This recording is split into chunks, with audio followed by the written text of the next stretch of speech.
Thiko ya kere thutha wa mutino wa ituĩka kuoneka Chesongoch, Kerio-Valley, kaunti-inĩ ya Elgeyo Marakwet, thirikari nĩ nyitithĩtie thinga mĩhang'o ya ũhonokania ĩrĩa ĩratwarithio ũnyitanĩri na honge itiganĩte. We have some of the military officers who are already being taken to the ground to help to work together with Red Cross and the local community in terms of search.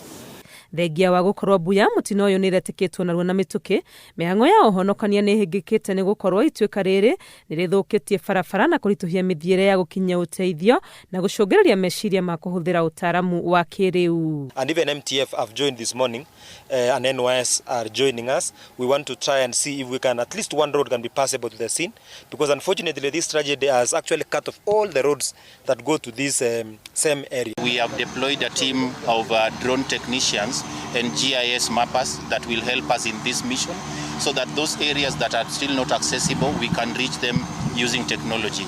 Mĩhang'o-inĩ ya muthenya wa kiumia mĩrĩ makĩria nĩ yonekete gũkũ arĩa maguraritio makĩhonokio na kwerekerio thibitarĩ. Tumepoteza 26 people ambao wamepatikana. Pia tumeambiwa ya kwamba watu 25 bado wamepotea, na watu 26 ni wale ambao wamepelekwa kutibiwa hospitali. Thirikari nĩ ĩranĩire kũnyitirĩra arĩa othe mahutĩtio nĩ mutino ũyũ na gũtigĩrĩra nĩ mateithĩrĩrio kuerera mĩtũrĩre yao rĩngĩ. Endo ward tumepoteza watu ambao ni 19 hapa hii area hii.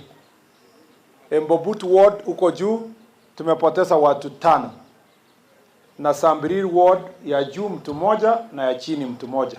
The government of Kenya is going to pay all the hospital bills for those who have lost their lives, the families who are grieving.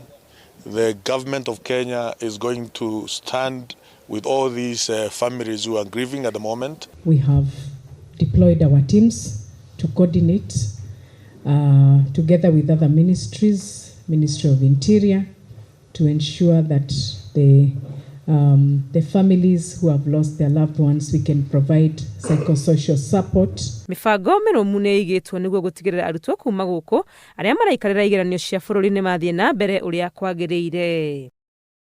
The exams will be airlifted, and for the one student who left whose left hand has been injured, they will be able to do the exam in hospital upon proper arrangement. Mutino ũyũ ũcorete mbica ya ũgwati wa wanangi wa marĩa matũrigicĩirie, thirikari ĩkiuga thĩna mũnene nĩ mũtugo wa ũrĩmi ũrĩa ũratwarithio ihurũrũka-inĩ na mĩciĩ ya andũ ĩrĩ mĩkuru-inĩ. It is important that all of us support conservation measures, because you can see the people who are affected are downstream, but the activities of upstream are the ones that have caused this situation. You will find that the kind of farming methods are precipitating this issue. Remember this ancestral harm. If you have to move everybody in Embobut, you close the whole ward. So part of the things we've been discussing with the county government is to see how we change the farming methods. Instead of doing millet and maize, it may be better to go to tree crops. Ngiribotera Inooro TV, rĩtwa rĩakwa nĩ Wangui wa Mwangi.